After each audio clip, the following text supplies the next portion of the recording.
Good morning, good evening, good afternoon. आप इस lecture का पार्ट वन देख लें। ये जो है तो बेसिकली सिंपल हार्मोनिक मोशन के लेक्चर नंबर वन है। उसका पार्ट वन का अब पार्ट टू उसकी जो है तो कंटिन्यूस सीरीज में आ रहा है। टाइम पीरियड, मैं डायरेक्ट टर्मिनोलॉजीज पे जा रहा हूँ। मैं सिंपल हार्मोनिक मोशन को पीछे एक्सप्लेन कर चुका हूँ। मैं जो है तो लिंक में जो डिस्क्रिप्शन में उसका लिंक दे दूंगा ताकि आप वहाँ पे पार्ट वन भी देख लें। मैं पूरी playlist basically simple harmonic motion के तमाम जो बुनियादी बातें हैं वो उसकी मैं एक प्लेलिस्ट बना लूंगा ताकि आप जब देखें तो आपको आसानी हो, ताकि आपको जो डिजायर, आपकी जो रिक्वायरमेंट है वो आपको मुकम्मल हो सके। स्टार्ट करते हैं। टाइम पीरियड क्या है? एक बुनियादी बात याद रख लें। जब भी कोई बॉडी वाइब्रेशन करती है तो वाइब्रेशन के लिए वो बेसिकली करती है टू एंड फ्रो मोशन, यानी वो back and fourth motion perform करती है। जब वो back and fourth motion perform करती है, मान लीजिए ये वो ए पॉइंट है, ये वो बी पॉइंट है, और ये उसकी जो है तो वो बेसिकली मीन पोजीशन है। अब बॉडी क्या कर रही है? बैक एंड फोर्थ मोशन कर रही है। मतलब क्या?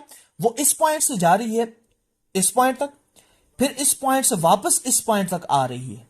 इसका मतलब यह है कि वो अपनी एक पूरी मोशन को कंप्लीट कर रही है, और इस मोशन को कंप्लीट करने को हम लोग सिंपल अल्फाज में कह सकते हैं कि वो अपनी एक वाइब्रेशन को कंप्लीट कर रही है। मतलब क्या? बॉडी ए पॉइंट से चले, बी पॉइंट तक पहुंचे, फिर वापस ए पॉइंट पे आ जाए, इसको हम लोग कहेंगे वाइब्रेशन। अब मैं क्यों कह रहा हूं वाइब्रेशन की डिफिनेशन क्या है? टू, यानी कि फॉरवर्ड मूव करना। फॉरवर्ड मूव कर गया, फ्रो, फिर बैक भी मूव करना, और बैक कहां तक मूव करना? वापस अपनी पोजीशन पे वापस आ जाना। इस मोशन को हम लोग वाइब्रेशन कहते हैं। अब समझिएगा, इस एक वाइब्रेशन को कंप्लीट करने के लिए जो बॉडी टाइम लेती है, उस टाइम को हम लोग टाइम पीरियड कहते हैं। Time required to complete one vibration. जब कोई बॉडी एक वाइब्रेशन को कंप्लीट करने में, यानी यहां से लेकर यहां तक और फिर वापस यहां तक वापस आना, यानी पॉइंट ए से चलना, पॉइंट बी तक जाना, पॉइंट बी से वापस पॉइंट ए तक आना, इस पूरे दुरानिये के दौरान, इस पूरे सफर के दौरान उसने कितना टाइम लिया है, how much time it consume to come back to its original position, इसको हम लोग क्या कहते हैं? बेसिकली टाइम पीरियड कहते हैं। तो टाइम पीरियड के बारे में एक बुनियादी बात याद रख लेनी है। टाइम पीरियड का mass attach to spring system में जो फार्मूला है वो आपने याद रखना है, वो है 2 pi under root m divided by k।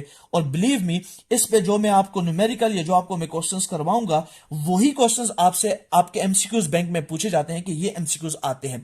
इसी तरह पूछे जाते हैं कि mass attach to spring system को डबल कर दिया तो अब बताएं टाइम पीरियड क्या होगा। ये जो कुछ बुनियादी बातें वो पूछते हैं, जरूर पूछते हैं, और ये क्वेश्चंस आते हैं। टाइम पीरियड का इतनी सी बुनियादी बात अभी याद रख लें। अभी मैं इसकी इक्वेशन को क्लास 11th वालों के लिए डिराइव नहीं कर रहा, ये क्लास 10th वालों के लिए है। मैं सिर्फ इसको अभी डेरिवेशन की तरफ नहीं जा रहा, लेकिन मैं इसका एक पार्ट अपलोड करूंगा जहां पे मैं इसके पार्ट में होगा, जहां पे मैं सिंपली करूंगा कि फ्रीक्वेंसी को और टाइम पीरियड को जो डेरिवेशन की जाती है उसकी डेरिवेशन मैं आपको करके दूंगा। ये आपने याद रखना है। अच्छा, अब आ जाते हैं फ्रीक्वेंसी की तरफ। फ्रीक्वेंसी के बारे में क्या है, ये एक बात समझ लीजिए। वही mass attach to spring system है, वो ए पॉइंट से बी पॉइंट तक गया, फिर बी पॉइंट से ए पॉइंट तक आया, इसे तो हमने वाइब्रेशन कहा था। अब एक बॉडी 1 सेकंड ले, और इस 1 सेकंड में कितनी दफा आगे पीछे आएगी, कितनी दफा बैक एंड फोर्थ मोशन करेगी 1 सेकंड में, इसको बेसिकली हम लोग क्या कहते हैं? फ्रीक्वेंसी कहते हैं। ठीक हो गया? तो ये बुनियादी बात याद रखनी है कि जब कोई बॉडी 1 सेकंड में how much vibration it performs, कि अगर मान लीजिए मैं कहूं कि वो 1 सेकंड में 10 टाइम वाइब्रेशन की है, इसका मतलब क्या हुआ? इसका मतलब ये हुआ कि 10 दफा वो यहां से यहां तक गया, फिर वापस यहां तक आया है। मान लीजिए यहां से ए से बी तक जाने का सफर है 1 मीटर, बी से वापस ए की तरफ आने का है 1 मीटर। इसका मतलब ये टोटल फासला कितना हुआ? 2 मीटर। तो 2 मीटर को अगर आप 10 से मल्टीप्लाई करें 20 मीटर, सिंपली आप कह सकते हैं कि इसने 20 मीटर 1 सेकंड में कवर कर लिया। तो याद रखिएगा, ये इसकी फ्रीक्वेंसी कहलाएगी। और फ्रीक्वेंसी की यूनिट जो है वो हमारे पास है, या तो हर्ट्ज होती है और या इसके लिए यूनिट होती है पर सेकंड। तो ये आपने याद रखनी है। और इसके लिए एक और आपको आसान सी बात बता दूं, frequency always inverse two time period. Frequency और टाइम पीरियड के दरमियान में याद रखिएगा इनवर्स रिलेशन बनता है। मतलब क्या?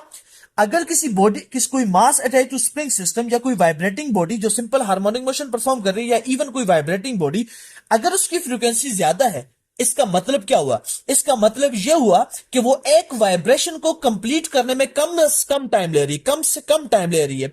यानी अगर हम लोग कहते हैं कि एक बॉडी की फ्रीक्वेंसी 250 हर्ट्ज है, इसका मतलब आप सोच लीजिए, आप 1/250 करेंगे तो ये बहुत कम टाइम आएगा। इसका मतलब ये हुआ कि वो एक सेकंड में बहुत बड़ी वाइब्रेशंस को कंप्लीट कर रही है। ये बुनियादी बात याद रख लीजिएगा। या आपसे ऐसे कहा जाए कि अगर एक बॉडी बहुत ज्यादा टाइम ले रही है तो इसका मतलब ये उसकी फ्रीक्वेंसी कम होगी। क्या मतलब? कि वो एक सेकंड में बहुत कम वाइब्रेशंस को परफॉर्म करेगी। ये आपने याद रखना है। अब आ जाते हैं डिस्प्लेसमेंट, जिसको रिप्रेजेंट किया जाता है एक्स से। इस ए पॉइंट से मान लीजिए ये मेरे पास है मीन पोजीशन, और ये एक्सट्रीम पोजीशन है, और ये भी मेरे पास क्या है जी, एक एक्सट्रीम पोजीशन है। इस मीन पोजीशन से लेकर इस एक्सट्रीम पोजीशन तक फासला, ये डिस्प्लेसमेंट है। The distance between mean position and extreme position, इसे हम लोग डिस्प्लेसमेंट कहते हैं। अब आपके जहन में सवाल आएगा, सर फिर एम्पलीट्यूड क्या है?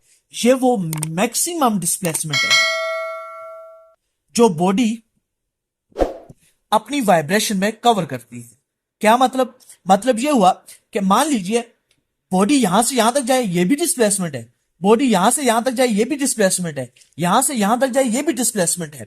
लेकिन जब वो मैक्सिमम जो तक जहां तक आप देख रहे हो, तो ये है वो इसकी मैक्सिमम लिमिट। तो याद रखिएगा, यहां से लेकर यहां तक जो फासला आएगा, ये इसका एम्पलीट्यूड कहलाएगा। तो एम्पलीट्यूड और डिस्प्लेसमेंट में फर्क क्या है?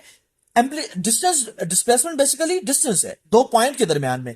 एम्पलीट्यूड वो मैक्सिमम डिस्प्लेसमेंट होता है कि जो एक वाइब्रेटिंग बॉडी अपनी मोशन के दौरान दो पॉइंट, यानी अपनी मीन पोजीशन और अपनी एक्सट्रीम पोजीशन के दरमियान में वो जो मैक्सिमम फासला होता है जो वो कवर करती है, उसको हम लोग बेसिकली कहते हैं एम्पलीट्यूड। एम्पलीट्यूड की रिप्रेजेंटेशन जो है तो वो एक्स बार भी होती है, कहीं पे एक्स नॉट भी लिखा जाता है। तो इसकी जो रिप्रेजेंटेशन है वो डिफरेंट है। समरी क्या है? टाइम पीरियड क्या है? वो टाइम जो एक वाइब्रेशन को कंप्लीट करने में कोई mass attach to spring system या कोई सिंपल पेंडुलम या कोई वाइब्रेटिंग बॉडी कर लेती है। फ्रीक्वेंसी एक सेकंड में कितनी वाइब्रेशन कर रही है। डिस्प्लेसमेंट कितना फासला तय कर रही है, और ज्यादा से ज्यादा कितना उसने अपनी मोशन के दौरान जो जो मैक्सिमम डिस्प्लेसमेंट उसने कवर किया वो कितना है, इसको हम लोग एम्पलीट्यूड कहते हैं। ये है इसका पार्ट 2। इसके बाद इसका पार्ट 3 आएगा, जहां पे मैं मजीद कुछ एमसीक्यूज पॉइंट को डिस्कस करूंगा। Thank you.